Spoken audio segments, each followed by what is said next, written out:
Happy Onam. Buckingham murders എന്ന് പറഞ്ഞ cinema കാണാൻ വേണ്ടി വന്നത്. അങ്ങനെയാണ് നമ്മൾ സ്ക്രീൻ 7-ലാണ് സിനിമ. ആൾക്കൂട്ടം ഇല്ല 6-ന്റെ ഫ്രണ്ടില്.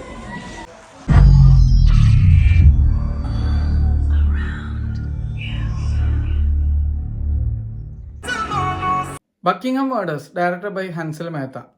പുള്ളിയുടെ തന്നെ സഹീദ്, സിറ്റി ലൈറ്റ്സ്, സിമ്രൻ, ദസ് കഹാനിയ, അങ്ങനെ കുറേ സിനിമകളുണ്ട്. അതൊക്കെ എനിക്ക് ഇഷ്ടപ്പെട്ടതാണ്. പിന്നെയും കുറേ പടങ്ങളുണ്ട്. പക്ഷേ ചില സമയത്ത് പുള്ളിയുടെ പടം കാണുമ്പോൾ അത് പുള്ളി തന്നെ ഡയറക്റ്റ് ചെയ്താണെന്ന് ഡൗട്ട് അടിച്ചു പോകും. അങ്ങനത്തെ ഒരു ടൈപ്പ് ഓഫ് മൂവി തന്നെയാണ് എനിക്ക് ഈ ഒരു സിനിമയും ഫീൽ ചെയ്തത്.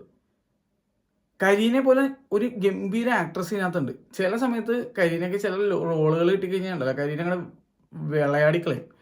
ഇതിൽ കരീനയുടെ റോള് കരീന അടിപൊളിയായിട്ട് ചെയ്തിട്ടുണ്ട്.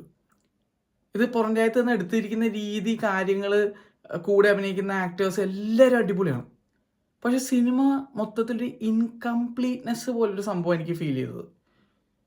അതായത് സിനിമ വേറെ ലെവൽ പ്ലോട്ടാണ്, വേറെ ലെവൽ രീതിയിൽ അത് കാണിക്കാമായിരുന്നു. പക്ഷേ ബക്കിംഗ്ഹാം മേഡേഴ്സ് എന്ന് പറഞ്ഞിട്ട് ഇതിൻ്റെ ഫോക്കസ് ഒറ്റൊരു മേഡറിലേക്ക് മാത്രമായിപ്പോയി.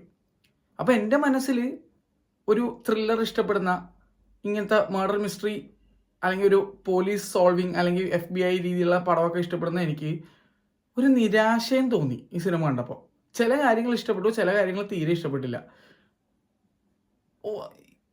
ഇതൊരു ഇൻകംപ്ലീറ്റ്നെസ് ആണ് എനിക്ക് ഈ സിനിമ കണ്ടത്. പിന്നെ സബ് ടൈറ്റിൽ എന്ന് പറഞ്ഞ സാധനം ഉണ്ടായിരുന്നില്ല. അതുകൊണ്ട് അനുഭ പെട്ടുപോയി. എനിക്കൊരു കുഴപ്പമുണ്ടായിരുന്നില്ല. ഹിന്ദി ചെറുപ്പം തൊട്ടേ സിനിമ കാണുന്നതുകൊണ്ടും ഞാൻ എടുത്തിരിക്കുന്ന എൻ്റെ സെക്കൻഡ് ലാംഗ്വേജ് ഹിന്ദി ആയതുകൊണ്ടും ഒക്കെ എനിക്ക് ഒരു കുഴപ്പമുണ്ടായില്ല. പക്ഷേ സബ് ടൈറ്റിൽ ഇല്ലാത്ത ആൾക്കാരായിരിക്കും കഷ്ടമായി പോകും. കാരണം അനുഭയ്ക്ക് ഒരു കുന്തവും മനസ്സിലായില്ല. പിന്നെ ഞാൻ ഓരോന്ന് ഇടയ്ക്കിടയ്ക്ക് ഇരുന്ന് പ്രോംപ്റ്റ് ചെയ്യേണ്ടി വന്നു. ചില കാര്യങ്ങളൊന്നും തീരെ മനസ്സിലായില്ല അനുഭയ്ക്ക്.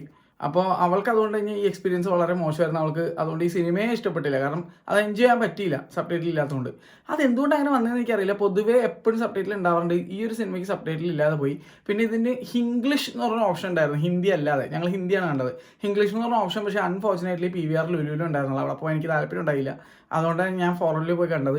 വിഷ്വലി പടം നല്ല രസമായിരുന്നു. ഞാൻ കണ്ടത് ലേസറിൽ ആയിരുന്നുകൊണ്ട് അടിപൊളിയായിരുന്നു. 2K ലേസർ 7.1 കേപ്പബിലിറ്റി ഉള്ള തിയേറ്ററിലാണ് ഞാൻ കണ്ടത്. ഇതിൻ്റെ DCP വന്നിരിക്കുന്നത് എനിക്ക് തോന്നുന്നത് 2K 5.1 എന്തോ ആണ്. പക്ഷെ അടിപൊളിയാണ്. എന്തായാലും സംഭവം അടിപൊളിയായിരുന്നു വിഷ്വലി.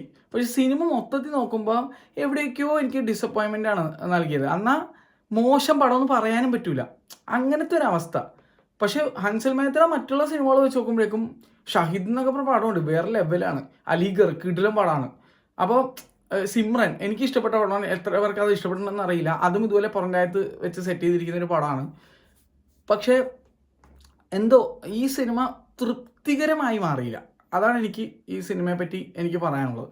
നിങ്ങൾ ഈ സിനിമ തീർച്ചയായിട്ടും തിയേറ്ററിൽ കണ്ടവരാണെങ്കിൽ എന്താണ് നിങ്ങൾക്ക് തോന്നിയുള്ളത് നിങ്ങൾ പറയുക. ഇത് കൂടുതലൊന്നും എനിക്ക് പറയാനില്ല. പാട്ടുകളൊന്നും എനിക്ക് അങ്ങനെ ഓർത്തിരിക്കാൻ പറ്റിയ പാട്ടുകളോ ഒന്നും അങ്ങനെയൊന്നും എനിക്ക് ഫീൽ ചെയ്തില്ല. ഒരു ഇൻകംപ്ലീറ്റ്നെസ് ഞാൻ നേരത്തെ പറഞ്ഞില്ല, അത് തന്നെ. അപ്പോൾ നിങ്ങൾക്ക് എന്താ തോന്നിയാലും നിങ്ങൾ കമൻറ്റ് ചെയ്യുക. എനിക്ക് ഈ സിനിമയെ പറ്റി കൂടുതലായിട്ടൊന്നും പറയാനില്ല. കാരണം നെഗറ്റീവായിട്ട് എന്തെങ്കിലും തോന്നിയെന്ന് വെച്ച് കഴിഞ്ഞാൽ ആ ഒരു പിടിച്ചു നിർത്താനുള്ള ഒരു സ്ക്രീൻ പ്ലേ ഇല്ലായ്മയാണ് എനിക്ക് ഫീൽ ചെയ്തത്. മറ്റുള്ള സൈഡ് നോക്കുമ്പോഴേക്കും ഞാൻ പറഞ്ഞില്ലേ എല്ലാം ഉണ്ട്, എന്നാൽ ഒന്നും തോന്നുന്നുള്ള അങ്ങനത്തെ ടൈപ്പ് ഒരു ഫീലിംഗ്. കൂടുതലായിട്ട് നമുക്കൊന്നും എക്സ്പ്ലെയിൻ ചെയ്യാൻ പറ്റില്ല ഈ സിനിമ കണ്ടതിന് ശേഷം. കാരണം ഞാൻ പറഞ്ഞില്ല ആക്ടിങ് സൈഡ് പക്കയാണ്. പക്ഷേ എവിടെയൊക്കെയോ പടം ഇങ്ങനെ ഡീറെയിൽഡ് ആയി പോയ പോലെ, അല്ലെങ്കിൽ ഒരു ചെറിയ പ്ലോട്ടിനെ ഇങ്ങനെ വലുതാക്കി കാണിച്ചു. എന്നാൽ വലിപ്പിക്കലുണ്ടോയെന്ന് വെച്ചാൽ അങ്ങനെ ഫീൽ ചെയ്തുമില്ല. പക്ഷേ നമ്മുടെ വിശപ്പ് അടങ്ങിയില്ല എന്നൊക്കെ പറയില്ലേ, അതുപോലത്തെ ഒരു എക്സ്പീരിയൻസ്.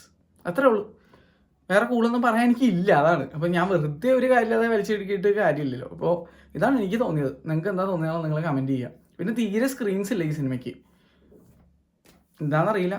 കരീനയുടെ ആക്ടിങ് ആണ് ഈ സിനിമയെ ഇത്രത്തോളം ഇഷ്ടപ്പെടുത്താനുള്ള കാരണം തന്നെ. പിന്നെ കൂടെ അഭിനയിച്ച് കുറച്ച് പേരൊക്കെ ഉണ്ട്, അവരൊക്കെ കൊള്ളാം. തരക്കേടെല്ലാം ചെയ്തിട്ടുണ്ട്. മോശമായിട്ട് ആരും ചെയ്തിട്ടില്ല. അങ്ങനെ അതാണ് ഞാൻ പറഞ്ഞില്ലേ, നമുക്കത് ഭയങ്കരമായിട്ട് ഇഷ്ടപ്പെട്ടുമില്ല, എന്നാൽ തീരെ ഇഷ്ടപ്പെടാതെ ഇരുന്നിട്ടുമില്ല. അങ്ങനത്തെ ഒരവസ്ഥ. ഇത്രേ ഉള്ളൂ. എന്തായാലും ബൈ ബൈ.